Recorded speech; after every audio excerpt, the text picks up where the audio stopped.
Don't be surprised, Jonathan, if a new book cart shows up to the house.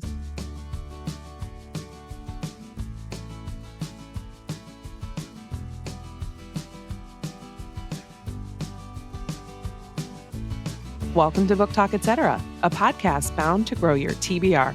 I'm Tina from TBR, Etc. And I'm Hannah from Handpicked Books. This is a conversational podcast about books and more from two Midwest mood readers who are easily distracted by new releases. And we've done bookstore browsing, we've talked little free library browsing, but today we're discussing public library browsing. If you enjoy listening, we'd love for you to follow us on Apple Podcasts or your favorite podcast app. And if you have a quick minute, please consider leaving us a review on Apple Podcasts or sharing us on social media. It truly helps us connect with other book lovers. Hey, Hannah. Hey, Tina. How are you? I am good. I just had a flashback. I'm laughing because I was thinking about when John was editing our last episode. We, as you know, just got back from a trip to the Pacific Northwest, and we were taking a bus from Seattle to Vancouver. And this man was editing our episode on the bus, the whole ride up there. But we're like on this, we're flat grounded people, like mountains are new to us. So we're like literally on the side of the mountain. He's like editing our show. And he just looks at me and goes, I hate it, because it felt so narrow. And I'm like, we are on this rickety bus. Like we could just tumble off the side of this cliff and be gone forever. But it was just funny because that is funny.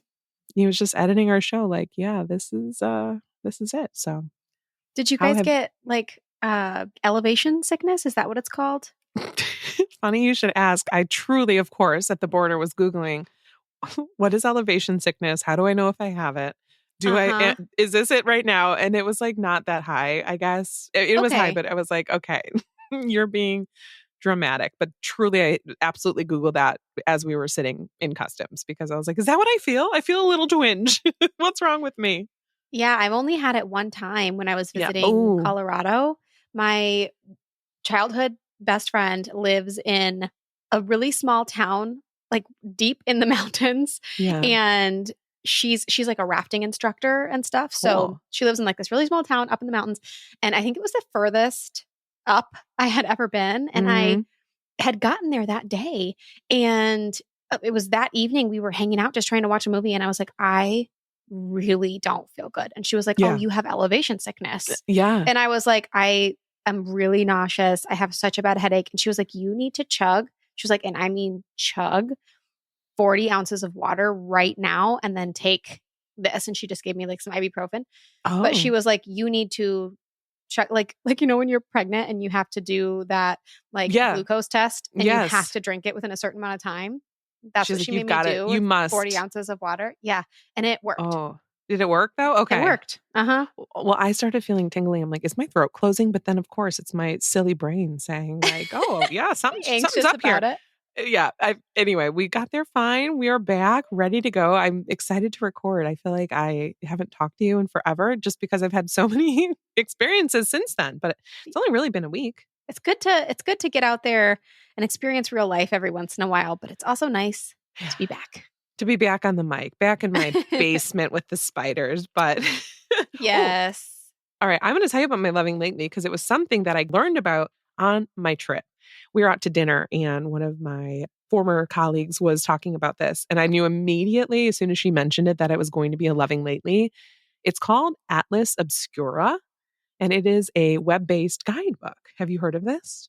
No, I've never heard of it. I call it a web-based guidebook because I like the way that sounds better, but it's a website. And they call themselves a friendly tour guide to the world's most wondrous places. And when you go on there, it gives you travel tips, articles, strange facts, and unique events.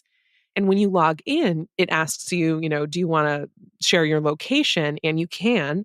And then it will tell you all of these places that are sort of odd and noteworthy near to where you are. Now, if you're in Chicago, these aren't attractions like the Willis Tower or this, Sears Tower. Of course, everybody knows that. It shows you things like the old post office in Englewood that used to be the murder castle from H.H. Holmes. It's weird stuff like that. Some of it's a bit more mainstream. But I was having such a good time, and it has obscure attractions for cities all over the world. So let me tell you my two favorite features of it. There is a random button on the side. So obviously you click it and it gives you a random place from their database. This was so fun to go down obscure rabbit holes. I'm in South America. I found one in the US. Like it was fun to just, I don't know, learn new things. The other feature I love is that you can check off places that you've been to and bookmark ones you'd like to go to. And I think this is such a creative way to get to know a city in a way that's likely going to be different from what you would find on most websites. Like, of course, you'll notice the big attractions, but this thing gives you just interesting things you might not want to see, but you're like, oh, that's interesting. That's noteworthy. I thought it was super fun to play with. Now I want to go back in and sort of click off the ones that I've already been to, go to the ones that I want to see. But if you've not heard of it, I highly recommend it. It is the website called Atlas Obscura. It sounds really cool. And what a fun thing to find too while you're traveling. Exactly. Yes. And we were talking about it because my friend had been, I told him we were going to Vancouver. She's like, you have to go to this climbing tree. And we're like, pardon me. Like she goes into like all this detail about like what they, how they found it and this and that. And she's like, oh, Atlas Obscura, right? I'm like, excuse me? No, I don't. So it was fun to play with when we were on a trip. Yeah, definitely. Okay, well, good one. My loving lately is kind of a loving always, but I have been Oh. utilizing it more lately, and that is my gold wired book cart from World Market. And this is, I feel like something that a lot of people who are in the bookish space have is a book cart. And I feel like Mm-hmm. I've seen a lot of people use it for various purposes. I really wanted something that looked a little bit different and that would match decor in my home, but I also didn't want to spend, $300 on something. And so this gold wire book cart from World Market has been perfect for me. I've recently started utilizing it more for TBR purposes and for certain reading challenges that I'm trying to complete. I've been kind of putting books for certain reading challenges and TBR things in my book cart. Mm-hmm. And I just love it. It's gorgeous. It's functional. I think it would fit well with like boho chic, mid-century or vintage style decor. And it has deep baskets. So the books fit really well. And you can also put other things in the cart, like plants and things like that, which I really like. And I feel like those deep baskets work really well for using it for more than just books. I get comments and compliments about this cart whenever I Mm-hmm. post about it. So I thought that I would give it a shout out here since I kind of just reorganized it and I've been using it a lot again. And that is my gold wire book cart from World Market. I love that cart and I'm very jealous of it. I always wondered where you had gotten it from. And Yeah. I have the, sort of basic white one, if you will. And I do love it. I love having my stuff sort of separated out, but I love that cart. And I was going to say, oh, you'll have to post a photo of it, but no, it makes a lot of appearances. And you're right. I love that there are baskets versus shelves because mine Yeah. are shelves and they sort of, if it's not completely fully full, my books will topple over. But I really like this. Yeah. And it's really sturdy. The Damn. way it's structured, that because I have one of the other ones from like Michael's. It's Mm-hmm. it's the same exact design as the white one you're talking about. Mine is a green color, but it's the same one. You can get it at Target or Michael's. But it kind of is flimsy. Like it feels like it's going to topple Oh, over. it does. Yeah. And Yeah. this one, the wheels are wide set on it. And it also has those handles that kind of spill over. And I think that it gives it more structural integrity. So it's Mm. very sturdy. Well, Getting you very just nerdy sold with it. us. But You just sold us on this damn thing. Don't be surprised, Jonathan, if a new book cart shows up to the house. oh man, I love it. And it is a little pricey, but they run Mm-hmm. sales all the time. So right now, I don't know about when this episode airs. Right now, it's on sale for I think just around 100. Yeah. So a splurge, but I feel like maybe a more doable splurge. Well, and you said too, especially if you're like me and you have like stacks of books randomly around the house, like in your living Yes. space, I like that it matches. Like that would match my decor as well. Okay, good Yes. one. All right. My latest read is a book that I feel like I read a long time ago, but I feel like I've lived many lives in these past couple of weeks. But the latest read that I have read is No Road Home by John Fram. That's what I'm bringing today. And This one is about a young father who must clear his name and protect his queer son when his wealthy new wife's televangelist grandfather is found murdered. This is a locked room thriller. It's about Toby Tucker, who for years has done his best to keep his sensitive son Luca safe from the bigotry in the world. But when Toby marries Alyssa Wright, she is the daughter of a famed televangelist known for his grandiose Old Testament preaching. He can't imagine the world of religion, wealth, and hate that he and Luca are about to enter. So they take a trip to this family home in sun scorched Texas, and things turn pretty bad pretty quickly when he realizes that Alyssa and her family might have some strange plans for Toby and his son. And the situation only goes worse when, of course, weather intervenes and a freak storm cuts off roads, and the family patriarch, this televangelist preacher, is found murdered. And immediately they're suspecting Toby. He is the outsider. And so they think that he's done it. So he spends the rest of the novel sort of trying to clear his name. And then his son describes a spectral figure in a black suit lurking around the house with unfinished business. And as the rites close in on Luca, no one is prepared for the lengths Toby will go to fight to clear his name and protect his son. I thought this one was really good. It has this sort of what I'm considering now to be quintessential John Fram style. He is an author that doesn't just write in one lane. It's a little bit horror, it's a little bit gothic, it's mystery. And I like that about it. I appreciate that. It definitely would be a perfect book for fall. Even, heading into winter, it gives you that thunderstorm. It gets you that sort of cut off from civilization vibe. You also have a huge mansion. And then, of course, they have no internet at the time because of the electricity going out. But I think if you like books that bend genre and give you something different, this could fit the bill. I also very much appreciate that the author put a lot of thought into the twists and presented them in a way that was done with care.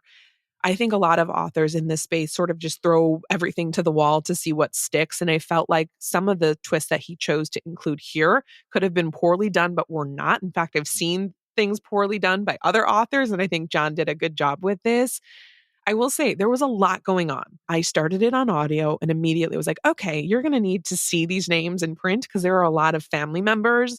And I had to really sit with it a bit and learn who was who. But I thought it was worth the page investment for the most part. This one's a little bit longer. I think it's maybe 450 or so. I really liked his debut. I loved that book, The Brightlands. And I think this has some similarities, but it's also quite different, which I appreciate. I always think it's interesting when an author is able to sort of stay in the same sphere, but give you something different. This felt like something I haven't read, 100 times previously, which I can appreciate. I would not call this a sophomore slump. I always get worried when I discover a debut author, love them. I'm like, okay, what's their next book? But I think this one was really good. It is No Road Home by John Fram. Yeah, this is one that I do think I'm going to try. And I feel like you sold me on being sure that I want to try this one. I am Yeah, sometimes a little wary about religious horror, I know. and it can be Hmm. tricky to do right Yeah. because it's either so heavy-handed or weird. And I feel Yeah. like it can be hard to I feel like there can be a lot of plot holes with some religious horror. Hmm. And Hmm. it sounds like he really carried this well. So, I think so. You're seeing it from an outsider's point of view. So mhm, I think he presents it and I was thinking about you as I was reading it because I know the religion is a part of the plot, right? There's, some of mhm, that in there. I was wondering, I'm like, I wonder if Hannah would like this or not. So I guess if you do try mhm. it, definitely let me know. This I one's will. more plotty. Like you have to pay attention. This is not a popcorn thriller. It's definitely more like literary suspense is the feeling, but I think it's worth it. I think that's an interesting turn for him because Hmm. although I do feel like with the Brightlands, you did have to pay attention, it sounds like this one goes even a little bit deeper than that. I would say yes. I agree. Cool. Good one. Okay. So, my latest read is one that I'm really excited to talk about. I really enjoyed it. It is Out on a Limb by Hannah Bonham Young. And this is an author who I believe was publishing books as an independent, like self published author. And her books have recently gotten picked up.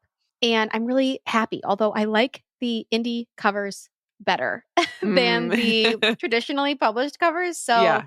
but I tried looking up if I could get a copy of of the original cover on Pango, and I can for like $70. Oh, So I don't know if I yeah. love it that much, but the cover is really beautiful. So this is a beautiful story of self-love and a romance about two disabled protagonists who fall in love in the most uncanny of circumstances.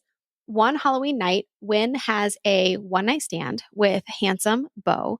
Their encounter leaves a lasting mark on Wynn, quite literally, because she ends up pregnant with Beau's child. Mm-hmm. Wynn ends up deciding to keep the baby, and that is a conversation that is really delicately tackled in the book. And Beau enthusiastically steps up to partner with Wynn in this life-changing journey. The two of them work backwards from here, getting to know one another and becoming close friends and confidants while they begin to fall in love with one another. This is the second book that I have read this year that involves the accidental pregnancy trope. Yeah. I know that trope specifically is not always people's favorite. How do you feel about it? So I thought that it wasn't my favorite either, but I Mm-hmm. really liked Ready or Not, and I really liked it in this one. And I think that it is partially because it pairs the friends to lovers element. And I also think that romance authors are getting so good at really delicately tackling these issues that do happen in real life where someone has a one Yeah. night stand and they get pregnant. And what is a way in which we can make this turn out to be a positive thing and a positive experience to read about? I really loved that this book allowed us to focus on Wynn and Beau's friendship and that it ends up being really that strong foundation for their romance and partnership as they start this parenting journey together. I also really enjoyed that this book had a lot of strong side characters that played really pivotal roles in our characters' stories without taking away from the central romance. This is something that is really important to me with a romance book. I like for there to be strong side characters that add depth to the plot, relationships, and the overall story, but I don't want it to detract from our main character's love story. This book balanced all of that really well without having to be 400 plus pages. Mm-hmm. I usually read romance in print. It's one of the only genres that I read in print these days because I struggle so much with secondhand embarrassment when I listen to them. But I did listen to a middle section of this book because I needed to make progress and I didn't have my book with me, and I really didn't mind it. The narrator did a really good job with this one, and I like how the narrator portrayed the characters. Although I will say, I listened to a little bit of an awkward section while I was at the park with my kids, and someone was trying to speak to me, Oh, and no. I had to like pause it really quick, and I was like, oh my Right. god, what if they heard what was going on in my ears? Anyway, but to wrap this up, as Lily would say, the author's notes and the way she lays out the content and the choices that she has made this book really extra special. She puts the author's note actually at the beginning of the book and she kind of lays it all out. And she's like, here are some really difficult decisions that our characters had to make. Here are some content warnings. Here are some things that I decided to do that don't spoil the book. And I really appreciated that and think that it made it just extra thoughtful. So I recommend not skipping that author's note in the beginning if you do decide to pick that up. And that is Out on a Limb by Hannah Bonham Young. Oh, you did a good job with that. I too Thank also you. struggle with doing romance on audio. Something about Yes. just like I don't want to hear, I don't like to hear it. When I'm like at the drive-through, I'm like walking down the street and I'm like, oh my God, what a like juxtaposition of things that we're experiencing at this moment. Yeah, I actually have a kind of a funny story about that. And I don't know, this was a while ago. I want to say like 6 or 7 years ago, I was in a job interview and it was a group interview. It was a group Oh no. interview. And I had been listening to a romance book in the car, but my Bluetooth switched over and I accidentally like bumped the play button on my phone. And it was right in the middle of a steaming hot open door scene and the So you got whole the group job. interview. And you know what? I did get the job actually. Oh my God. That So is like something you would truly find like in a comedy yeah, or a nightmare. Either or a one. nightmare. Yeah, same difference basically. Oh my gosh. But yeah, it's happened to me before, so This I'm makes a always lot of sense. wary. Okay. Well, good. Speaking of public reading, today we're talking about the impact of public reading on book browsing and sort of what we mean by public reading. Today, we focus on library browse, and I don't know why. I think I had gone to the library for the first time in person in a long time. And I was so excited. I was like, Hannah, what if we did this episode where we just go to the library with no expectations and find books from the shelves? And then I just listened to myself and I'm like, babe, that's how most people check their books out. They don't, they're not so social with their reading. And I guess what I was asking for was to really kind of have that experience sort of pre that I think I had, many of us had pre social media where it was just like, I don't know, this book looked fun. It's green. Hey, cool cover, right? So I Yes. thought we could try that. Did I succeed? Keep listening. Yeah, exactly. It's hard because the idea of doing this sounds so great. And it's really hard to execute in actuality when you are constantly being it's just so saturated, which is Mhm. great. And I love it. And I'm doing it all the time. But it is hard to go in with a clean slate and Yes. kind of reflect and think, what would I be reading right now if I didn't know anything? And that's hard to do because I Mhm. do know. So Right. it's just hard to reflect on that and kind of figure out what you would want to pick up completely unbiased. So talk about the experiment. Did you get to go in person? Did you get to, pick books off the shelves or did it end up being more of a digital experience?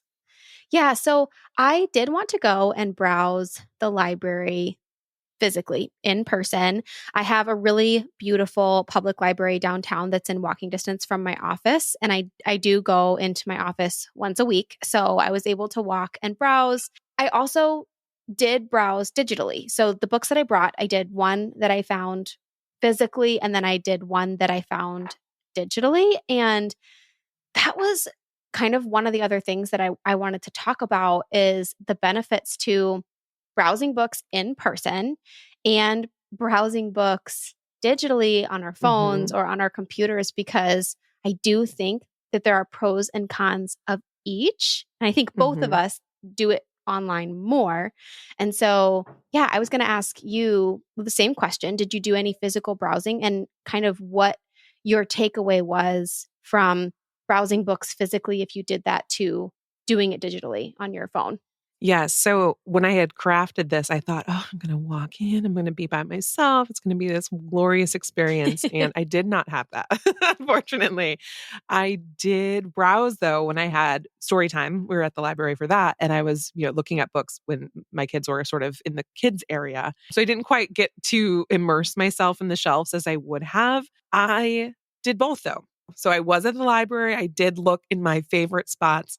I'm such a it's like sad how into new releases I am. I cannot help myself. Anytime I see a new release shelf, I'm like, oh, what do they have here? Yep, And then same like I here. low key judged the library. I'm like, oh, that came out like in January. What do you mean? That's not new releases I know. because I'm mental. Like, I don't know why I think this is fun. But anyway, that's typically where I hit first. I go to the new release spot. What I wanted to do was go into the shelves though and really browse books there. But I find that to your question, it's a challenge to go into the shelves with no expectations and find something you might like. But what I do, so we did get to also when we were in Vancouver, we had a couple hours to kill and Jonathan said, let's go to the Vancouver Library. Oh my God. This was a 9-floor library in downtown Vancouver. Wow. Absolutely incredible. I was a little sad I didn't find it earlier because I'm like, oh my gosh, they have an outdoor garden area with reading spots and you can look over downtown Vancouver. It was so nice. And like people were just out there reading. I was like, I could do this for days. What I also loved about their library, because they had such a huge collection, of course, they have the map. And I actually took pictures so we can post this, but they have the map. It tells you what's on each floor. But they also separated their books out by genre. So there was like whole entire mystery section in this Mhm. library, of course, arranged by alphabetical order. Whereas I think whatever it is, I guess many libraries are structured that way. I think I'm sounding silly right now because, of course, it's structured by topic. But the way they had this, it was just sort of its own separate spot. And I was like, oh, I could really dig in and get some good. That's a way I can find some more under the radar titles. So I do like to look when I'm in person by genre. And then I tend to sort of just look at the author, look at the author if I've heard of them, if there's somebody I have read.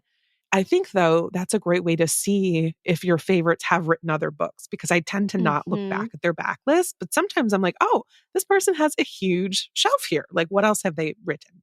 On Libby, that is where for today, both of my books ended up coming from. And I sort of sorted by one of them I discovered by accident, one of them I sorted by available now because the initial book I was going to read for this episode was a stinker. So I had to DNF it. So I did find one though, and it was really good.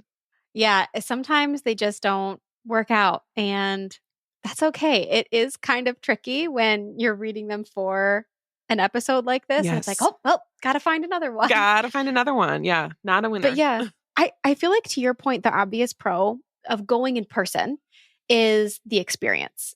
I think for most book lovers, experiencing being surrounded by books and being able to browse Yes. and look at the mystery section and an author's backlist and really being able to immerse yourself in that experience is the benefit.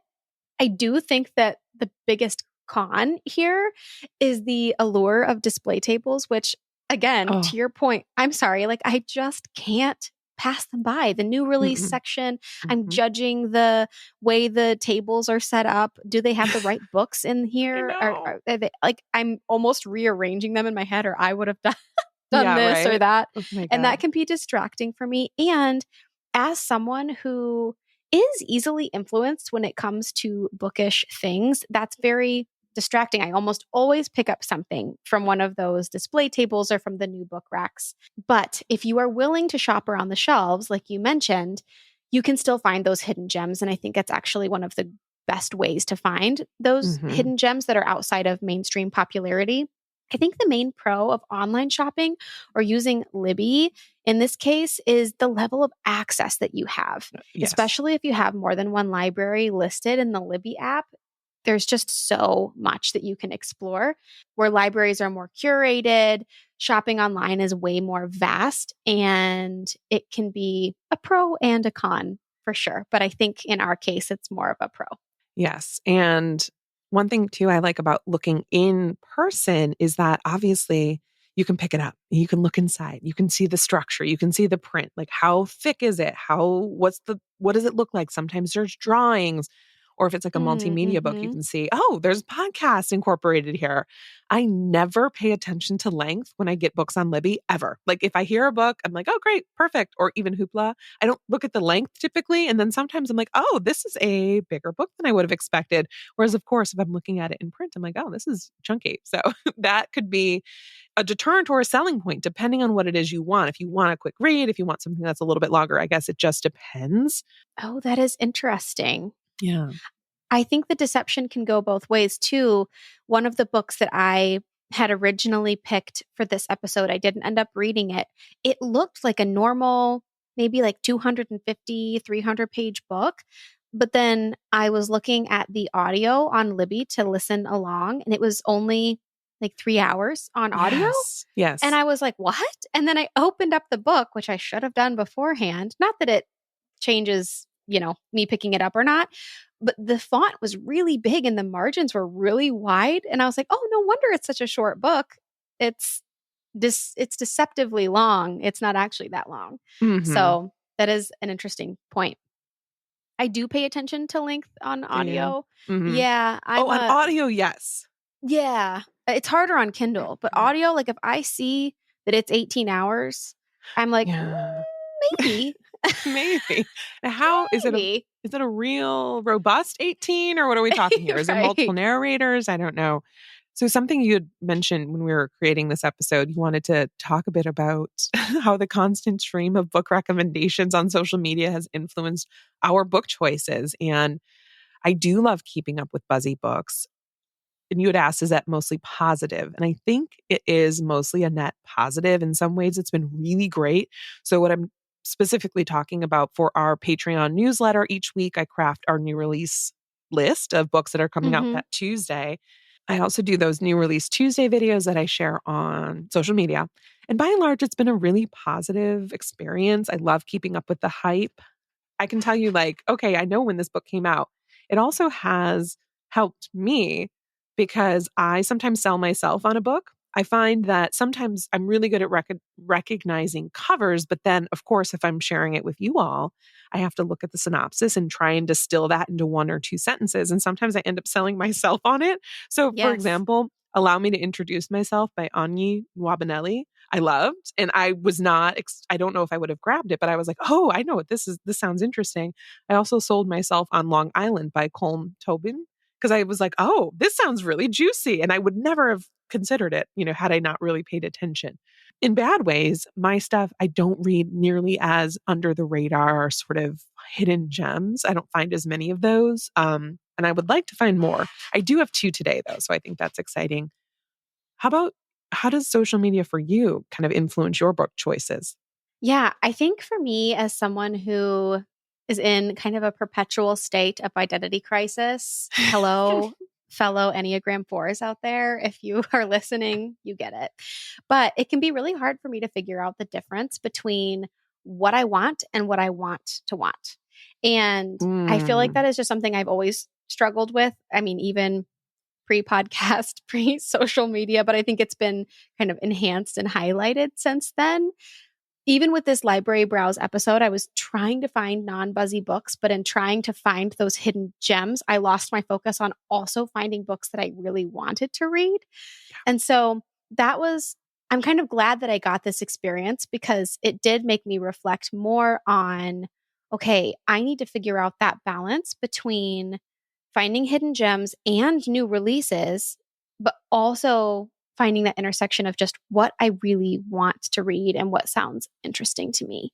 And so I think that's going to be something that I continue to explore. But I do genuinely really like keeping up with the buzz, even if I don't end up reading those. I love reading people's reviews of new books. I love thinking about them and shopping for them and exploring them. So in general, it's a positive experience and I just love doing that. But it has made me want to reflect deeper on maybe what I genuinely want and like hmm what exactly my tastes are more Yeah. specifically. Maybe I'm an Enneagram 4 because, say, I totally, that Yeah. resonates really deeply with me. Like, do I want this or do I want to want this? Right? Like, what is it that I actually like? So I hear you on that. Do you think podcasting has helped you really refine your likes with reading? Yes. And I think that having kind of a more not totally narrow, but just a more narrow objective to my reading has been helpful because I have found things that I know now that I don't like, and I have found things that I know now that I really do like. And I Mm, think kind of having the prompts for some of these episodes has really helped because I wouldn't have picked up some of these books had it not been for some of the episodes that we've done and stuff. So, yeah, good. that's been really helpful for me. How about Good. you? I know you've been doing it Yeah. longer, Yeah, so I've that been might look doing it different. for sure. Yeah, no, definitely have been doing it, longer. And it's sort of such a part of my identity now that it's hard to read books in a vacuum. Like I find it hard to just grab things and enjoy them without the constant what will our listeners think of this book? Or, oh, I'm so Yes. excited to bring it to them. Am I enjoying this enough to bring to the show? Even though I know you all like hearing about books we didn't like too, sometimes though I still want to bring like bangers. I want to bring the best of the best. So y'all are Mhm. definitely in my head when I'm choosing books. But I think now I've let go of a lot of the pressure, that maybe I used to put on myself toward the beginning where it's like, oh, whatever the pressure looks like. I don't know that I can remember now because now it's really, really cool to be in this space. The thing I've loved for the longest time is influencing others, like telling people the books that I love. And then I see people tagging me like, oh, I picked this up because you loved it. Or I was on Mhm. Goodreads the other day and somebody had recommended one of the books I'm bringing today. She must have saw me talk about it on Instagram. She's like, oh, it was recommended by TBR, et cetera. And I was like, that's me. And I think I commented because of course I did. But I think that is really special. I also really like sharing the new releases or just sharing books in general because I feel like there's no way we're ever going to read all the books we want to read, but I feel like it's still a way to support authors, Mhm. not having to read their book. Maybe it's not something I grab right away, but it could be something that other listeners are really interested in. My one last Wrap question up. that I Are you wrapping had up? to yeah, to wrap this book talk up is what book or couple of books have you stumbled upon in the past either by accident or serendipity or anything like that that has ended up being a favorite that was an underrated gem and maybe even one that Mm, you have influenced others to read and love that you're yeah. really proud of? Gosh, that's such a good question. And I think it's one I'm going to have to sit on even more because I can't come up with one. One I did think of was Birthday Girl by Nico Wolf. I didn't come up with it, Mm, Renee did. And I was like, dang, I remember when she talked about that. And like, I immediately read it. A whole bunch of other people read it. So that was a really fun sort of thing to be a part of. I have one today. It's a thriller that I've not seen anybody talk about. And I'm like, guys, like, this is really a smoking good recommendation. So maybe that experience will be today because I really love both of my books for today. I'll have to reflect on it. I cannot think of one that's sort of, again, so mainstream, so basic, so buzzy. I sort of do like reading buzzy though, because I think I have some people that look to me like, oh, I want to see what you thought about it before I pick it up, which I think is such a yes. high compliment. Yeah, absolutely. That's such a good feeling. Do you have any? Yeah, I have a few. And these are Yeah, share. mostly ones that I have found, not necessarily ones that I have gotten other people into. Yeah. This one was recommended to me on a Zoom chat, actually, that I did with some book friends during the pandemic. And Sarah from Fiction Matters told me that she thought I would love it. I had never heard of it anywhere else. And that was Under the Rainbow by Celia Lasky. Oh, yeah. I want to read that. Uh-huh. Yeah, and I've gotten some other people to read it who have also really loved it, but that was just one that was recommended to me personally by a friend and I hadn't seen anywhere else. The other one is Elmet by Fiona Mosley. This is one that my husband read a few years ago and he just handed it to me and told me he thought I would love it, and sure enough, I gave it 5 stars, and that was one that we got to discuss together, and that was really fun. And he is not online. Like, he is chronically offline. He does not have Instagram. He doesn't have Facebook. He has nothing. He has like 3 text threads in his phone that he keeps cleaned up. And he like he won't even subscribe to YouTube channels because he doesn't want his feed being curated. This man is offline. So when he hands me a book and I've like never heard of it, I'm like, you just picked this up because you thought that it sounded good. What a concept. Right. Truly. um, Hello. Hello.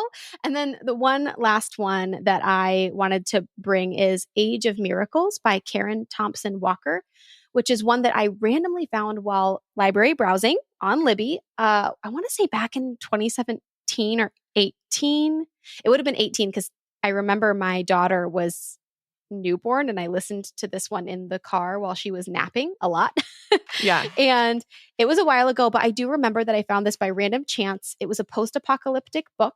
And I picked it up because it was post apocalyptic. I was really getting into that in that season of my life. Hmm. And it is one of the most unique post apocalyptic books I have ever read.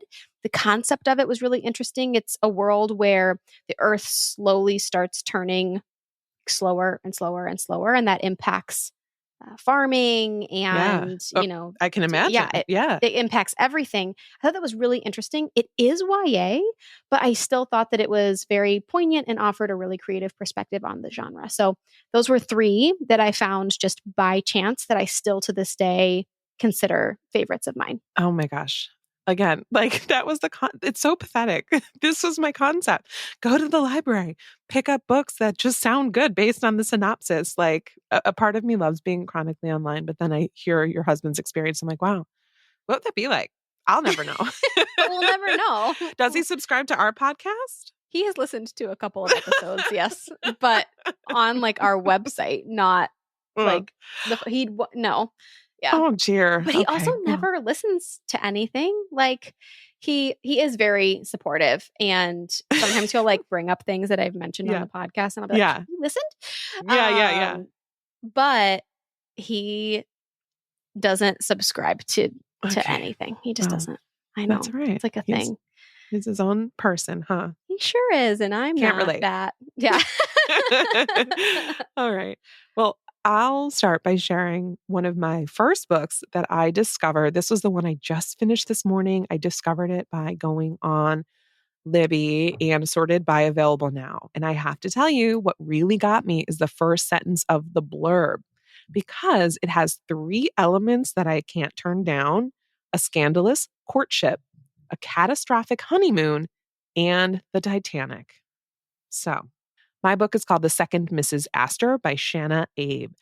And it's historical fiction about one of the most famous couples of their time, John Jacob Astor and Madeline Force. Madeline was just 17 when she attracts the attention of John Jacob Astor. He goes by Jack. Madeline is beautiful, intelligent, and solidly upper class, but the Astors are in a league apart.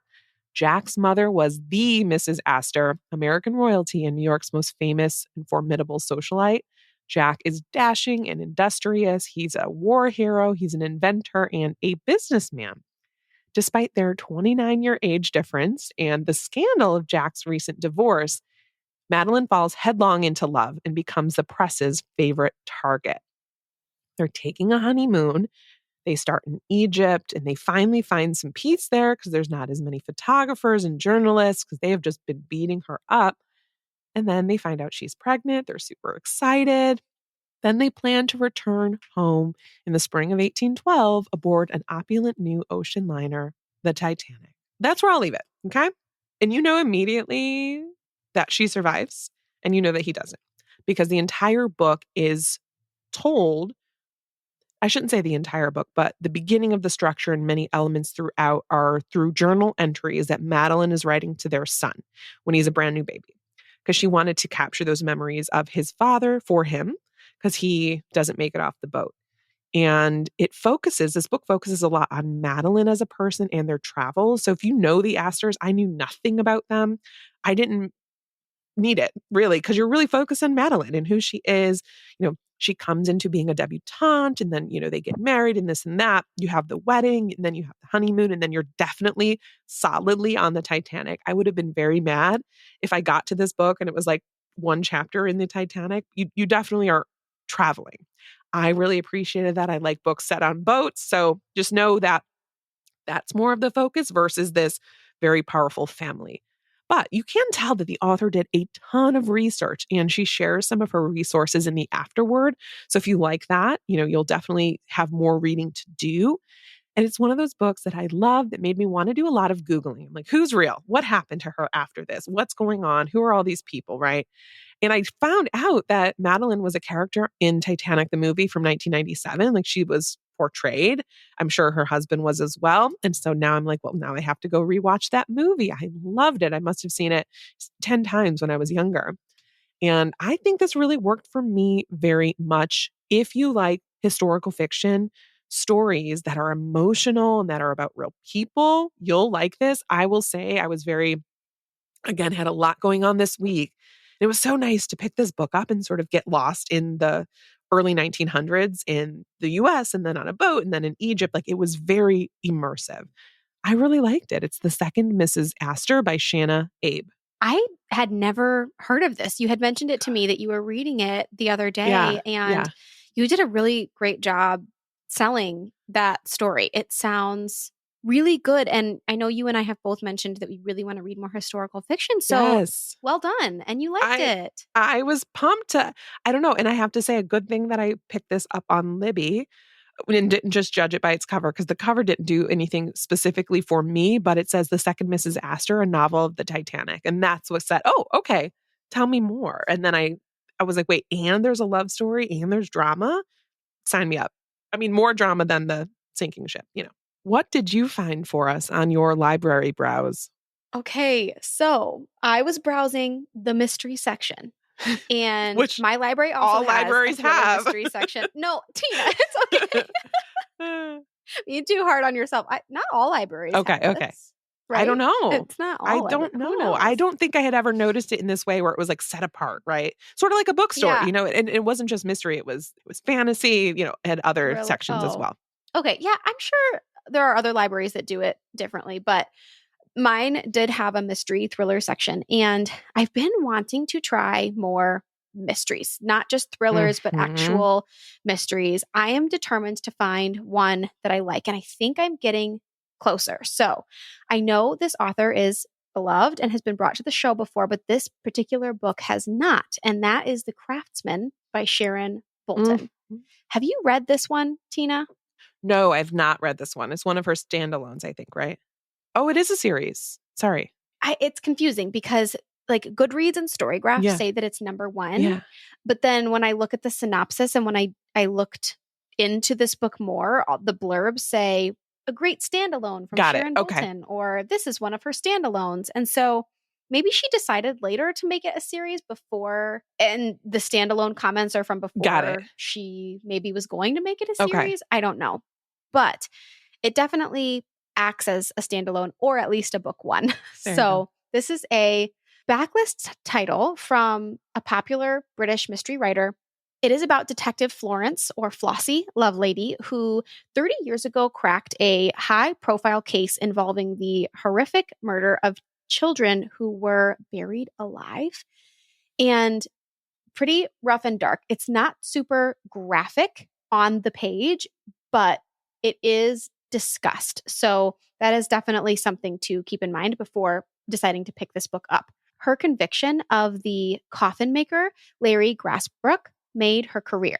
And now the convicted killer is dead, but something sinister and unthinkable happens, and the murders/disappearances start happening again 30 years later. Florence is then forced to revisit the past, questioning her original investigation and conviction, and facing a potential really terrifying new reality. So the stakes are pretty high here, which I really enjoyed. This book was scary, and not like I can't sleep at night scary, but scary in the way that Bolton really lays out the plot developments and really puts you in Flossie's shoes and propels the reader along in a way where you really feel like this case is current and you are in it and you are trying to uncover everything alongside our main character.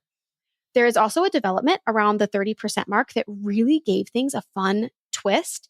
This was probably my favorite part of the book. I don't really want to mention it specifically because I was really surprised by it. And I think that although it's not necessarily a spoiler, this part of the plot development was a fun surprise for me. And so I think it could be, a fun surprise and twist for other readers as well.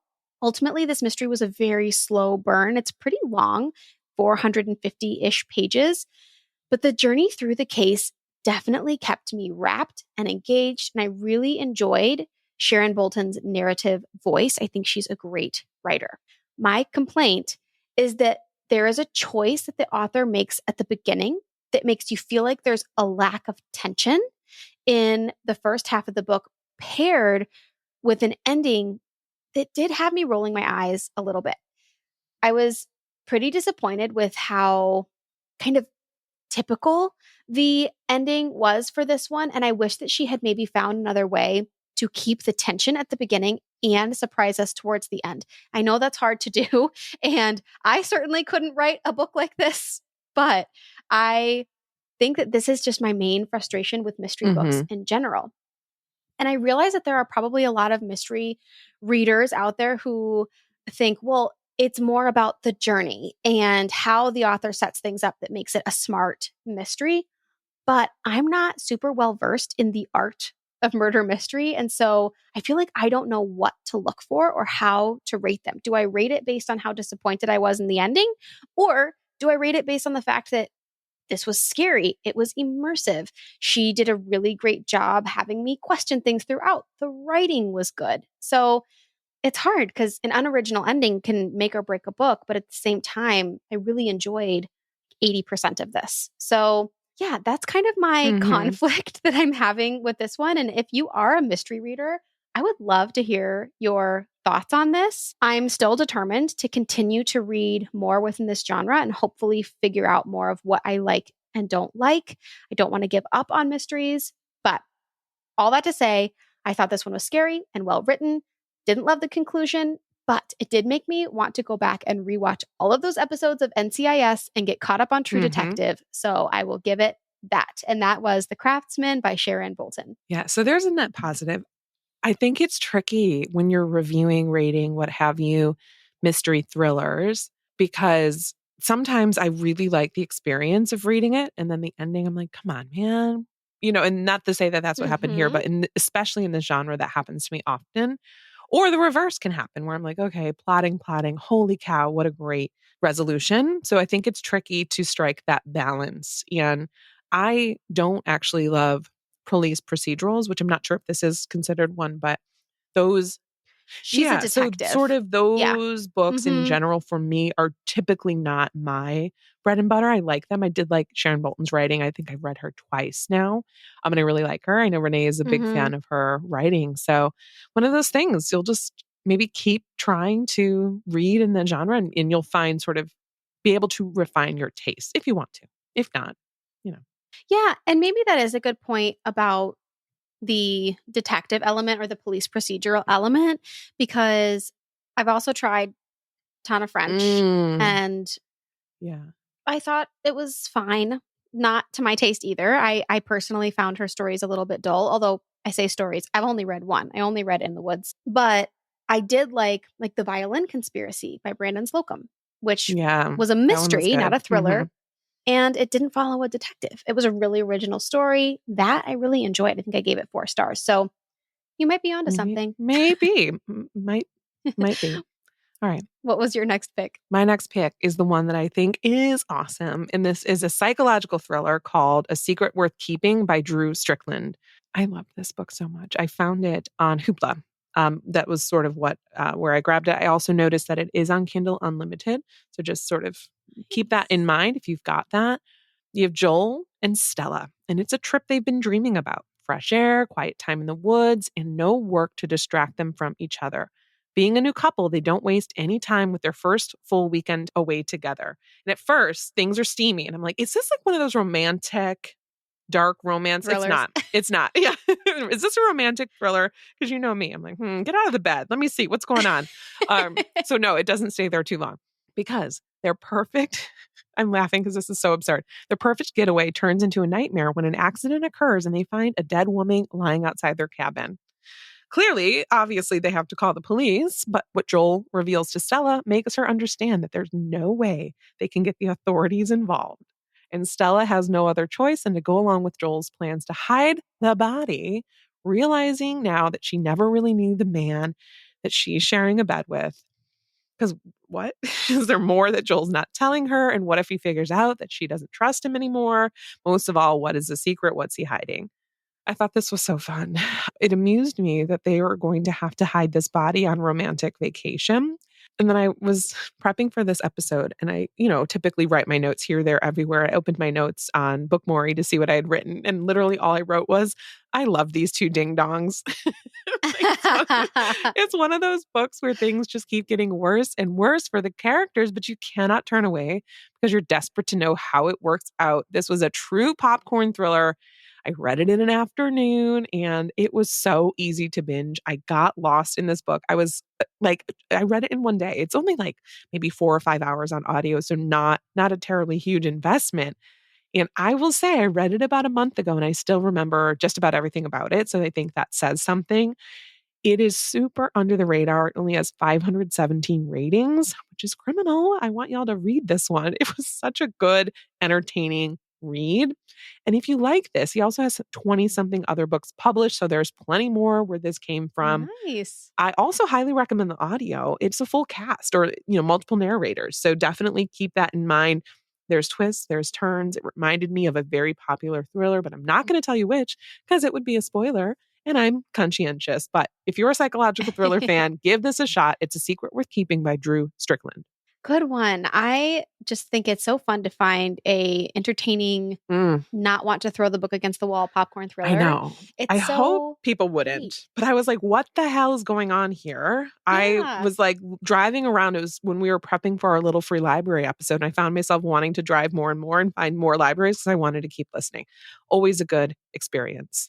Yeah. And with you mentioning like them trying to hide this body on romantic vacation, it kind of reminded me of Dial A for Aunties, where that's like Mm. a main Yep. part of, of Yeah. that book These too. little, So I know, these fools. these fools, gotta love those ding dongs. Sometimes you just really fall in love with them.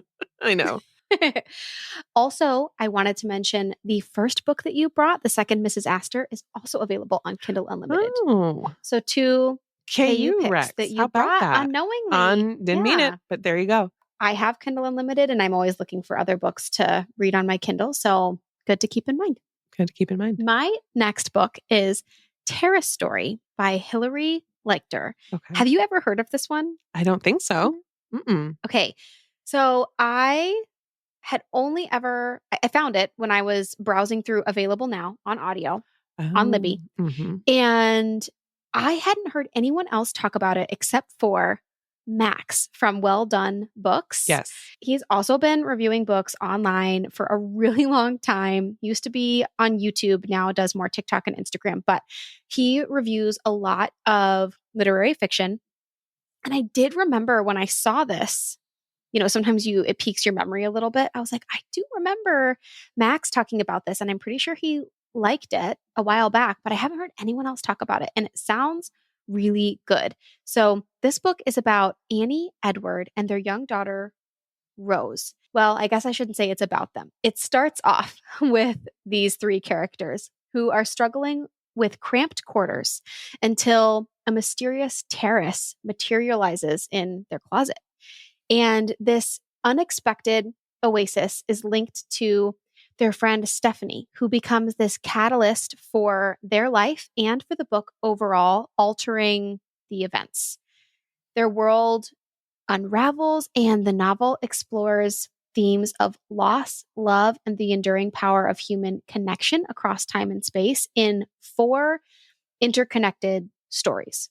I really like books like this, and I'm finding this to be a trend for me where it's not necessarily a short story collection, but the book is told in stories from different characters' perspectives and they all link together. And this book does that. And I'm so glad that I picked this up. It's a poignant exploration of longing and loss and the human desire for more. Lecter uses magical realism, which doesn't always work for me, but it did here, to create a world and to create her characters. This book really pushes the boundaries of reality and imagination, but it isn't so out there that you're left wondering, what's the point of this book? I think so many times books like this can be like, cool, this was kind of strange and weird and is trying to tackle this philosophical point, but it doesn't actually piece together and make sense. And I didn't feel like that with this story. I didn't feel like it was too abstract. It shows us the grappling with grief and missed opportunities. And it talks about the constant pull from life never quite feeling right for so many of us. I think that this I think that this story invites us to contemplate the nature of existence without falling into a philosophical trap. It contains beauty and hope and connection, which is my favorite kind of story, that melancholic hopefulness. I really loved this one. I thought it was really unique and it's a hidden under the radar gem, and that is Terrace Story by Hilary Leichter. I love that. I've never heard of it. I also really enjoy the cover. It's like quite interesting. But that sounds, Yeah. yeah. I was That trying sounds, to find like hidden plot moments in the cover too, because it's oh, set up yeah. like a apartment complex with Uh-huh. all of the different characters and their stories. And I didn't find any too many like big Easter eggs. Yeah, They were all yeah. pretty obvious, It's but fun to look yeah, it was for kind of though. fun. I also love stories Yeah. that have those, so I don't know what it is, like multiple characters or people maybe living in an apartment building or in a neighborhood and they sort of intersect Yes. and yeah. All right, that sounds good. All right. So for my shelf edition, it literally is a new shelf edition. I purchased this while I was in Seattle. The book is Pet by Rebecca Chigji, and it is something I'd heard of before. I think I must have brought it to one of my videos and it caught my eye then. But when I saw it on the table, I'm like, oh, okay, I think I meant to bring this home. It is about 12-year-old Justine. And like every other girl in her class, she is drawn to her glamorous, charismatic new teacher and longs to be her pet. So that's where the pet comes from. However, when a thief begins to target the school, Justine's sense that something isn't quite right grows ever stronger. With each twist of the plot, this gripping story of deception and the corrosive power of guilt takes a yet darker turn. Young as she is, Justine must decide where her loyalties lie. This one's set in New Zealand in 1984 and 2014 and probes themes of racism and misogyny, but it's a psychological thriller.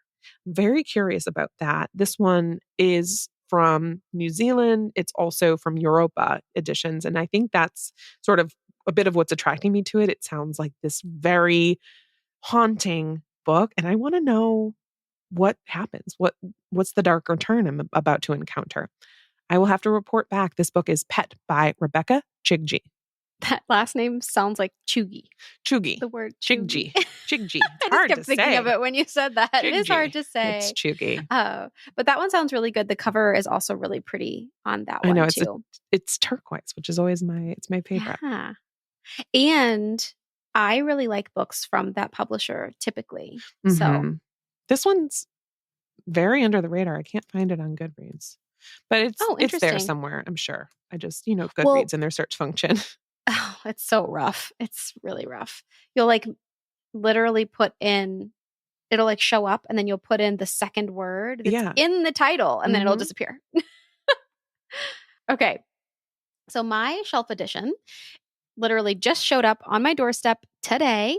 It is The Palace of Eros by Caro de Robertis. And I have been seeing this cover around a little bit from people who have gotten early copies of it.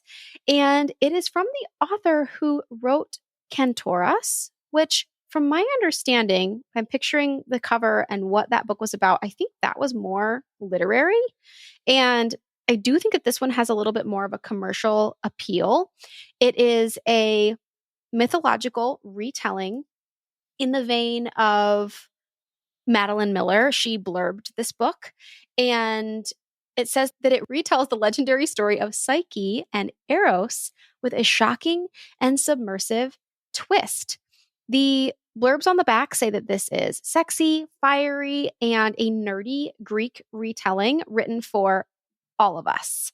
So I am really excited to read this one. I'm going to leave it at that because the blurb on the back involves a lot of Greek names that I just don't want to dive into right now. It gets really complex, but I think that with that description kind of tells me all I need to know. Exactly. And and I don't read a ton of Greek retellings or, I don't know if this one's Greek, but mythological retellings in general. And it's something that I have enjoyed when I have picked it up. So I'm excited to read this one hopefully soon. And that is The Palace of Eros by Caro de Robertis. Oh, I love when just books show up at our house. You're like, you know what? Maybe this is the next one I pick up. It probably won't be the next one I pick up. Probably not. In 3 to 5 years, I mean, I would love for it to be. Yes. But I would like to correct myself. The reason that I can't find Pet by Rebecca Chigji is because it's by Catherine Chigdi. So that's my bad. Oh, I had the wrong name. It took me several Googles and tries, but I just added it to my want to read shelf on Goodreads. Of course, we'll link it in our show notes, but I missed it. Yes. And of course, this actually won a bunch of awards, or at least was nominated for Libby Award nominee for Best Thriller 2023 and some other New Zealand Book Award nominees. So that's pretty cool. Very good. Alrighty. Well, let's wrap it up. Wrap it up. Okay. That's it for today. We thank you for spending a part of your day with us. Links to all the books mentioned can be found in the show notes. If you enjoyed today's episode, you can help us by following wherever you listen and by leaving a review on Apple Podcasts. It helps us get our show out to new listeners and grows our audience. And don't forget, if you would like access to exclusive bonus content and community, you can join us for $5 a month on patreon.com/booktalk, etc. If you'd like to connect with us, you can email us at booktalk@gmail.com. You can also connect with us both at booktalk, etc. on Instagram, and Tina at TBR, etc., and Hannah at Handpicked Books. Talk to you next week. And in the meantime, remember, everything's better with books.